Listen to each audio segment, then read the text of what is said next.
Hello guys, welcome back na naman sa ating channel. It's Weng again. So ito na naman guys, may share ko naman itong kugang-kugang na ugat ng kugang-kugang ito guys, na ibig sabihin sa Tagalog parang gulat-gulat ganun no, kasi ito ay ginagamot siya na guys sa mga may binat no. Ito po hanggang sa tuluyan, medyo maingay guys, hanggang sa tuluyan kayong gumaling, ito ilalaga nyo lang po itong ugat ng kugang-kugang or gulat-gulat ganun.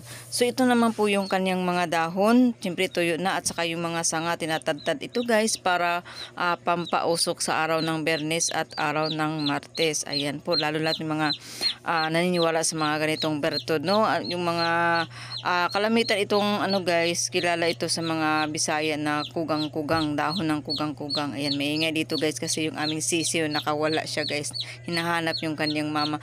And then ito, sinasamahan ito ng kamangyan at insinso at tawas. Yun, pinapausok ito sa araw ng Biyernes at araw ng Martes, sa unang sa buwan no, unang araw ng Biyernes at Martes. So yun po, ito po ay pa-order na kasi, so i-repack natin kasama yung kamangyan at yung insinso at yung tawas guys. Pinapausok ito lalo sa mga tinda-tindahan guys. Pinapaniwalaan kasi na ito ay nakakaalis ng mga negatibong bagay, ganun po no, itong ating kugang-kugang. So ang ugat nito guys ay ginagamit pang binat no, hanggang sa tuluyan kayong magaling ng iyong binat. Ito ay pakukuluan at iinumin, ganun po yun. I-maintain nyo lang po no. So yun lang po ma-share ko. Salamat sa panonood. Bye.